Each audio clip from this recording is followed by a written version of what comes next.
नमस्कार, जय सिया राम। आप एक चर्चा छेड़ेंगे तो आपकी 3 चर्चाएं छिड़ जाएंगी।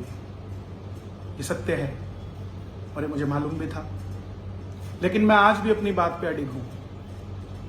वो चर्चाएं जो और छिड़ी उस पर भी बात कर रहा हूं और जो चल रही है उस पर भी बात कर रहा हूं। मैंने पूजा पद्धति की बात की थी कि जागरण के अंदर हमें नियमावली से काम करना चाहिए। कुछ नियम है, कुछ थीम है, जिसके चलते हमें ये सोचना चाहिए कि हमारे जागरण में गाने कौन आ रहा है, किस अवस्था से आ रहा है और किस अवस्था में जाएगा। क्या वो वैष्णव है जो वैष्णो देवी का भजन कर रहा है? उसको हिंदू मुस्लिम पर जोड़ दिया गया। क्या ये सही है? अपने आप को छुपाने के लिए बहुत अच्छी चीज है ये कि जैसे ही कोई छेड़े तो उसको हिंदू मुस्लिम पर ले आओ, लेकिन समझदार लोग, सूझवान लोग, सनातनी लोग समझ रहे हैं इस बात को, सपोर्ट में आ रहे हैं। मैं उनका भी धन्यवाद करता हूं। और जो नहीं आ रहे, वो आज नहीं, अगली पीढ़ी नहीं, उससे अगली पीढ़ी, एक दिन तो आपकी भी आने वाली पीढ़ियों को समझ आ जाएगी। चलो, हमें नहीं आती शायद, अगर मुझे किसी चीज को समझ नहीं आ रहा है तो मेरी अगली पीढ़ी को समझ आ जाएगी, लेकिन एक दिन तो आएगी। क्योंकि जो बात सत्य है, जो भूतकाल में होता आया है, वो आने वाले समय में भी होता है। दूसरी बात हमारे साजी भाइयों की, म्यूजिशियंस की, मैं देख रहा था एक वीडियो, वो भी मेरे पास आई। उनको उन्होंने क्लिप दिल्ली की, पंजाब की नहीं है शायद, वो दिल्ली की है, और उसमें मैं कह रहा हूँ कि पीछे जो ऑडियंस खड़ी है, आप बैठ जाइए, नहीं तो अगले जन्म में आपको भी साज वाला बनना पड़ेगा और पीटते रहना। पहली बात तो म्यूजिशियंस जितने हैं, मैं सबको प्रणाम करता हूँ और हमारा परिवार है। अगर आपको किसी चीज का बुरा लगा है तो आपसे माफी मांगते हुए मुझे 1% भी तकलीफ नहीं है और ना होगी, क्योंकि गोस्वामी तुलसीदास जी ने भी कहा है, ढोल गवार शूद्र पशु नारी सकल ताड़ना के अधिकारी। ढोल को बोलने से नहीं बजता, उसको पीटना पड़ता है। तो हमने जो सुना, जो संतों से सुना, उन्हीं शब्दों को हम कीर्तन में यूज करते हैं। और वहां भीड़ बहुत ज्यादा थी, मैंने 20 बार पब्लिक को बोला कि बैठ जाइए, नहीं बैठे नहीं। तो ढोल के पीछे थे, तो ढोल वाला अक्सर बोलता है कि डगा लग जाएगा किसी के, तो किसी के चोट लग जाए तो वो पिटता रहता, क्या फायदा। इसलिए ये बातें बोली गई।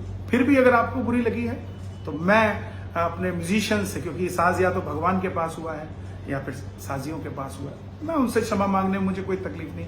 मेरे छोटे बड़े भाई हैं। और तीसरी चीज जो यहां बात हो रही है, कोई रिकॉर्डिंग वायरल होने की, तो सबकी अपनी अपनी मानसिकता है साहब। किसी भी तरीके की टीआरपी लेने के लिए कोई कुछ भी कर सकता है। हम अपनी बात कर कर जाते हैं, हम जाकर नहीं किसी को तंग करते हैं। हम पहले कुछ बोले और बाद में कुछ बोले, ऐसा काम नहीं करते। और बात रही मैं क्या सेवा करता हूं, क्या नहीं करता हूं, इससे मुझे किसी से कोई वार्ता नहीं करनी। मेरी भक्ति मेरे घर से शुरू होती है और वहीं पर खत्म हो जाती है। और फैक्ट है ये, ज्यादा पैसे इसीलिए लिए जाते हैं कि कार्यक्रम कम किए जाएं, क्योंकि हम लोग इतना कार्यक्रम नहीं कर सकते। लोगों की इच्छा है, फिर भी जाएं तो जाना पड़ता है। और बहुत सारी ऐसी जगहें हैं जो मंडल, जिनके पास मैं सेवा करके आता हूँ, और ऑलरेडी पंजाब में भी काफी मंडलों के साथ हमने कॉम्प्रोमाइज कर उस काम को किया है। ठीक है, वो मंडल आगे नहीं आता बोलने के लिए, मुझे उससे कोई गिला नहीं है, लेकिन फिर भी हमें सोचना चाहिए, साथ देना चाहिए। तो मैं पुनः आप सबसे निवेदन करता हूं कि मैंने कोई हिंदू मुस्लिम नहीं किया है। जो लोग ये कर रहे हैं उनको समझना चाहिए, उस चीज को समझें। आस्था अगर आपकी है तो आस्था हमारी भी है। अगर आप भोलेनाथ को इतना मानते हो तो भोलेनाथ को भोलेनाथ रहने दो। माता चिंतपूर्णी के दरबार के वो पुजारी जो कहते हैं गद्दी पे बैठ के कि मेरा बापूलाल बादशाह जी है, तो वो पुजारी जी को भी सामने आकर स्टेटमेंट देनी चाहिए, क्या ये सत्य है। क्योंकि जो व्यक्ति वैष्णो चिंतपूर्णी जा रहा है, वहीं के पुजारी अगर उसको वहीं के पुजारी कहीं और दरबार को मानते हैं, तो हम उस दरबार में जाना चाहिए, फिर हम क्यों चिंतपूर्णी जाते हैं। तो वो पुजारी जी को भी आगे आना चाहिए और इस बात का खंडन होना चाहिए। कब तक पहले बोलते रहो फिर माफिया मांगते रहो, ऐसा नहीं होना चाहिए। धर्म के लिए व्यक्तिगत कोई बात है, माफी मांगने में कोई तकलीफ नहीं होती, लेकिन जब एक धर्म, एक समाज, एक पंथ के बारे में बात हो रही हो तो उसकी क्लैरिफिकेशन होनी चाहिए। मैंने ईसाई धर्म को मेरी किसी बात से ऐसा लगा कि मैंने कहीं ना कहीं उनका मजाक, उनको लगा कि मैंने मजाक बनाया, तो मैंने क्लैरिफिकेशन की वीडियो उसी समय डाली, उसकी क्लैरिटी हो, कोई भी चीज हो, क्योंकि धर्म सब बराबर है, कोई छोटा बड़ा नहीं है। मैंने पूजा पद्धति से शुरू किया था, लेकिन कहते हैं ना, एक उंगली आगे करेंगे तो 3 आपकी तरफ है, तो आएंगी, लेकिन हम अडिग हैं। हम फिर से यही कह रहे हैं कि पूजा पद्धति की बात हो रही है, कोई हिंदू मुस्लिम की बात नहीं हो रही। तो इसको आज समझें। जितनी मर्जी मेरे पीछे आप लगा दीजिए लोगों को, मुझे कोई फर्क नहीं पड़ता। क्यों?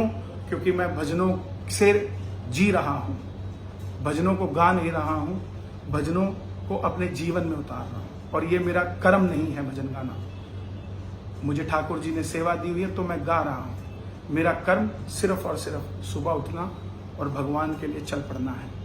जब तक वो चला रहा है तब तक चलते रहेंगे। इसीलिए पुनः इस वीडियो को जितने भी मीडिया वाले हैं, जो स्टेटमेंट बार बार फोन आ रहे हैं काफी मीडिया के, इसी में से आप लेकर अपने जवाब को काट छाट के जैसे भी आप लोग बनाते हैं वैसे डाल सकते हैं। और सत्य सदैव सूर्य समान होता है, सूर्य को कभी भी ढका नहीं जा सकता, रोज सुबह निकलता है नई किरण के साथ। मैं पुनः कह रहा हूं कि मैंने कोई हिंदू मुस्लिम की बात नहीं की, मैंने पूजा पद्धति की बात की, अपनों से अपनों की बात की है, दूसरे को तो उसमें आना ही नहीं चाहिए। बाकी ठाकुर जी की मर्जी। जय श्री राम।